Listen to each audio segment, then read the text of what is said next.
Hey! So, clearly there's this thing about a magician. I think he's a magician. He labels himself as that. His name is Jason Parker, and he makes these kinds of magician reacts videos on YouTube. I'm sure many of you've seen this, where I think it started out with like different kind of magic clips, but it seems to me that now it's for the most part him reacting to all the acts on Fool Us, at least a lot of them. And my segment on Fool Us, some of you know, was broadcast just 6 days ago. Today's Sunday, Monday, this very week it was broadcast. And I just learned that he made a video where he's, reacting to my performance. And I thought, hey, wouldn't it be cool if I'm reacting to his reaction? I haven't seen this before, by the way, so a friend of mine just told me about it. Let's check it out.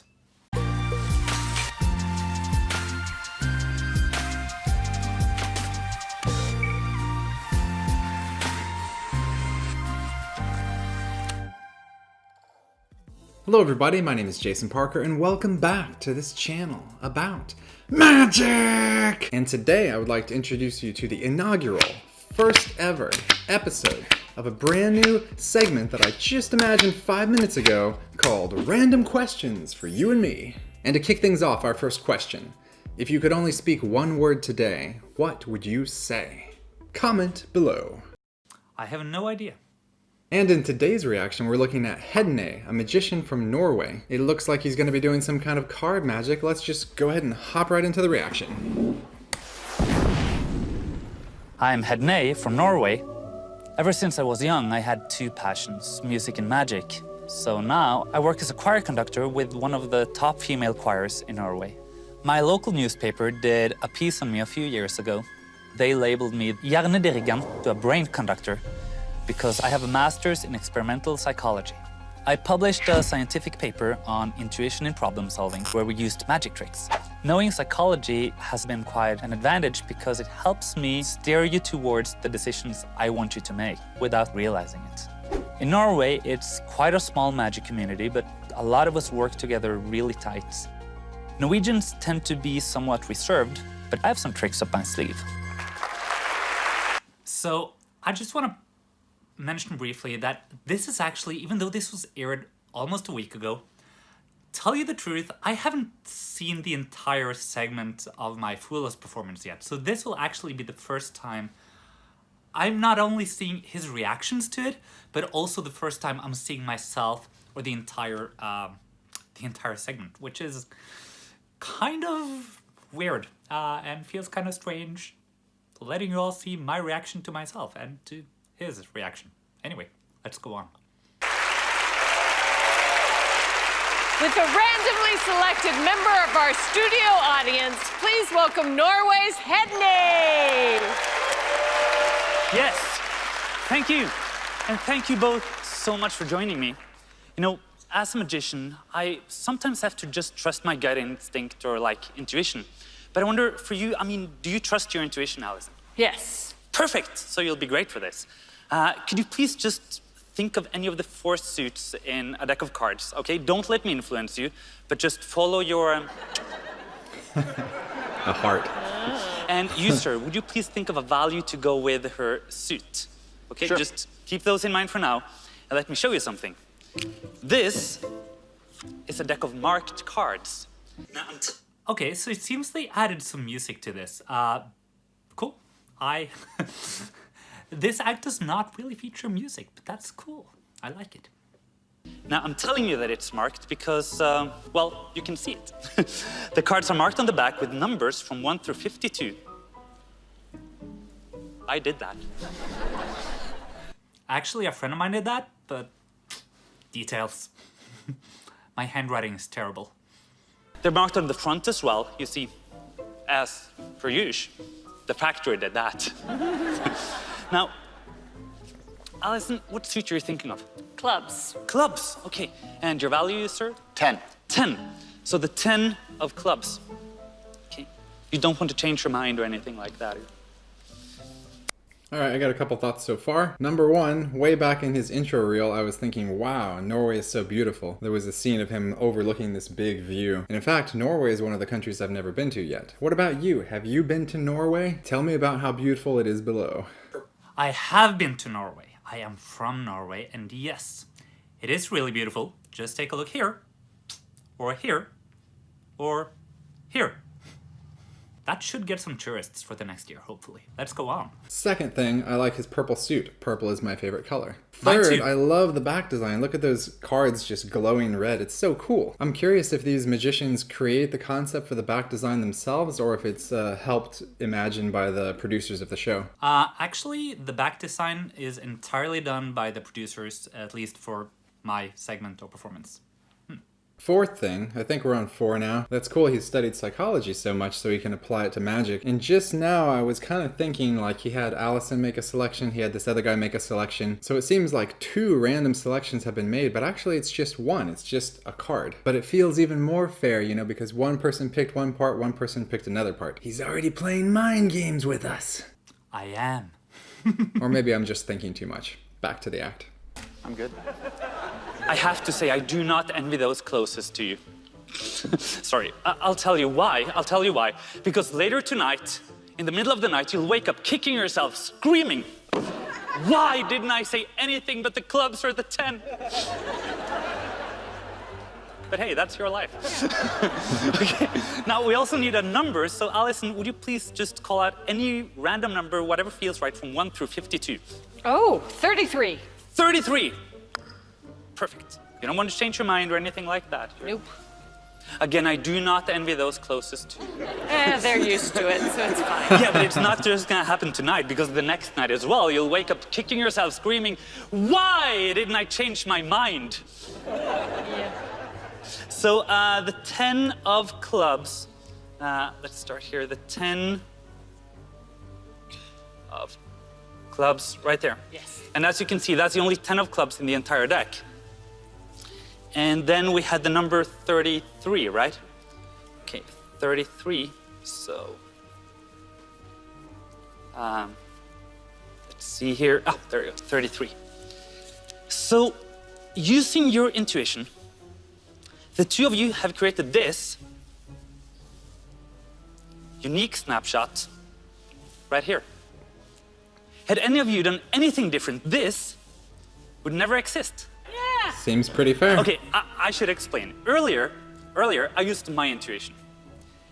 And I removed 2 cards from this very deck, and I placed one face up like so, and the other with the number side up, creating my own snapshot, which was photographed and printed. And this picture has been here the entire time, and I haven't touched it. Now, wouldn't it be amazing if that picture matches your unique snapshot?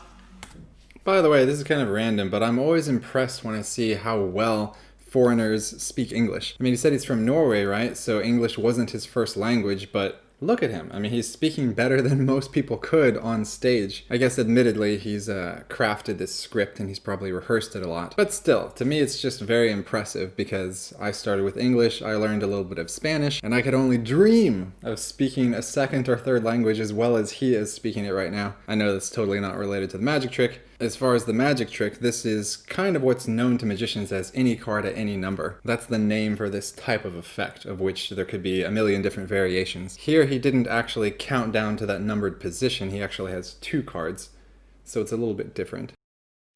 Thank you, first of all. And, well, I'm not necessarily sure if I agree that this is an 8-can effect, but let's not get into that. It's not any card at any number, it's any card and any number, if so. But, I mean, it abbreviates similarly, so But let's see where it's AKA. going. Definitely. Yeah. Yeah, cool trick, yeah.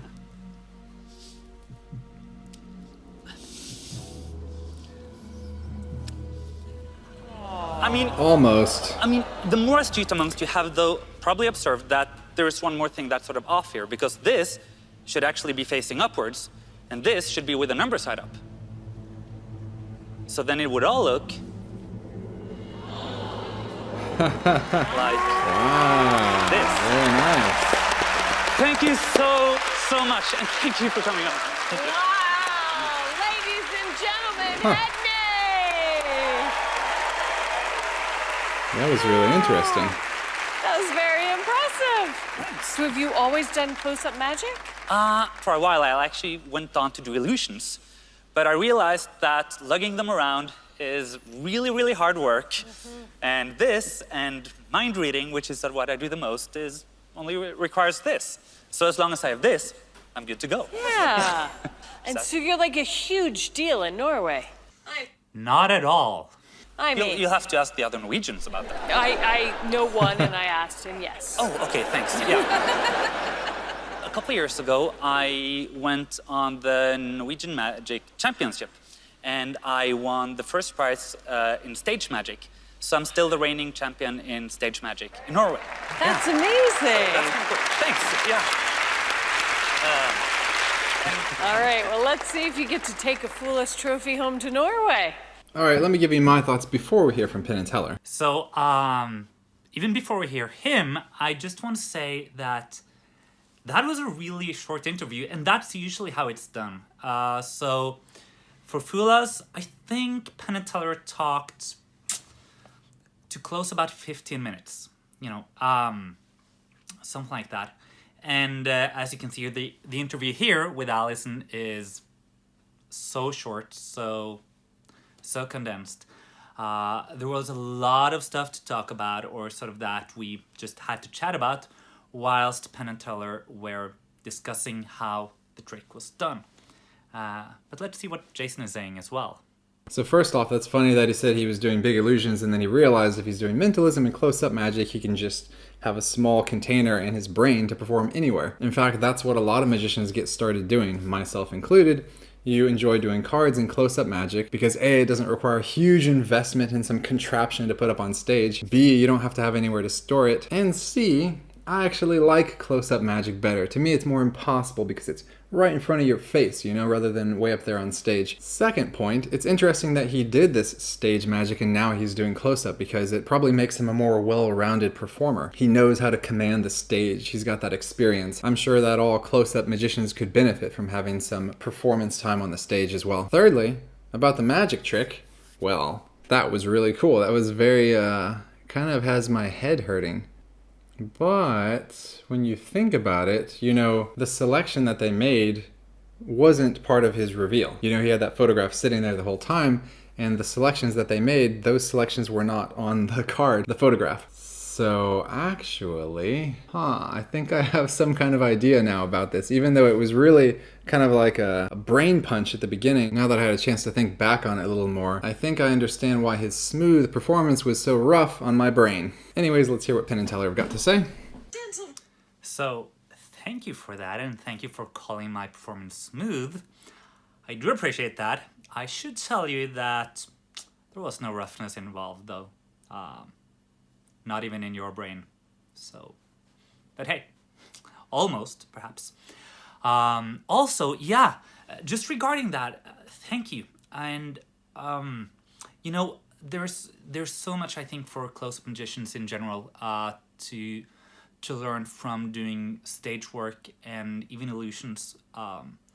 Just from from me doing illusions, you learn blocking, you learn how to handle big props on stage and sort of interact with the props, and not necessarily, you have to command the props, but you also actually have to be part of a scenography and an ensemble often as well, which to me was, those are great lessons. And of course, also it helps having studied, done some drama, some theater work as well. So but thanks.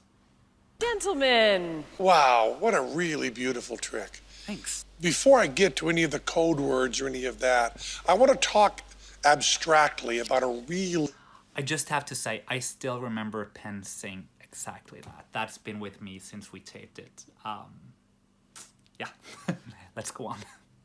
really important thing in magic, that this is the best example I think we've ever seen on the show.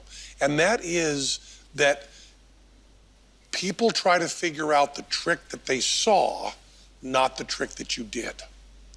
It's a really important point. When people think back on the trick, they think back on what they saw, then they try to put it back together.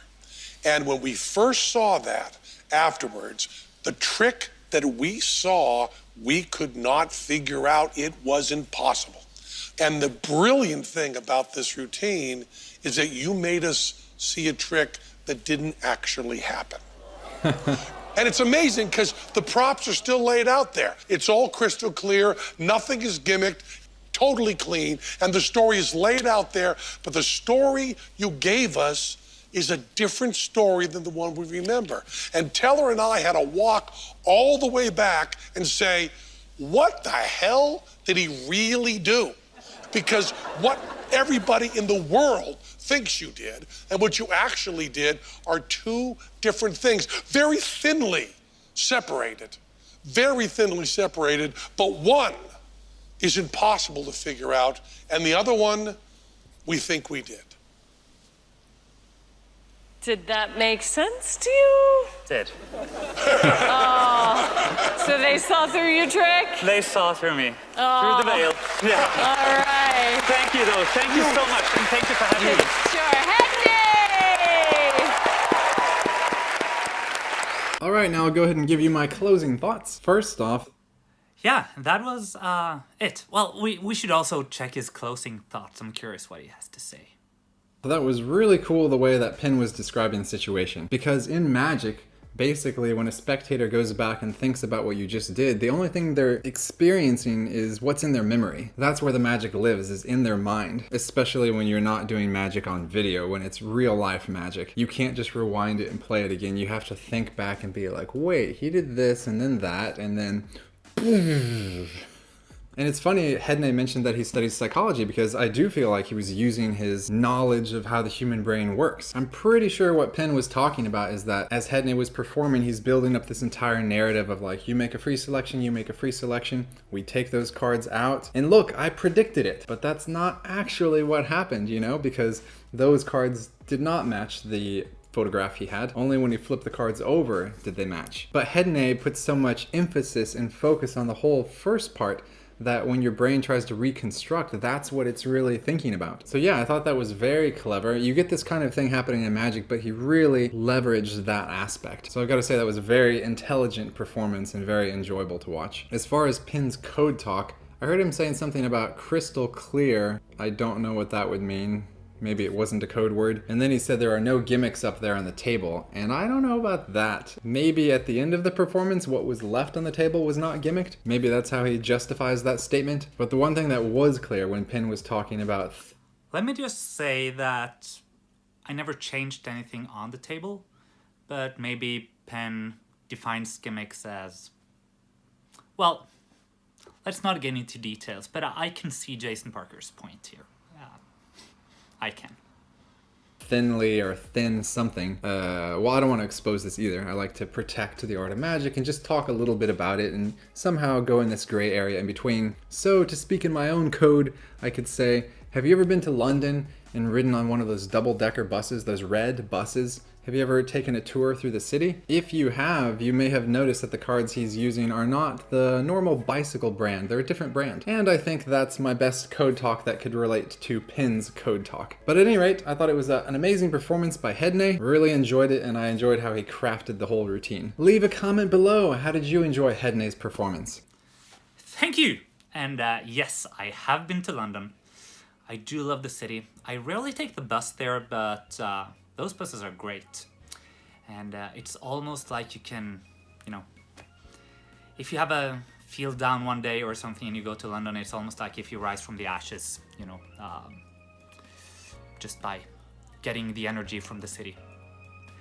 Anyway, that was it. And that was my first reaction to a reaction video, my first time actually seeing my performance from Fulas. I mean, yeah, check out the link below if you want to see just the actual performance without it being frame in frame in frame, which is probably what we're gonna do here. And yeah, please, you know, click like, subscribe, all of that, share button, use that. And thank you so much for watching. Have a great day.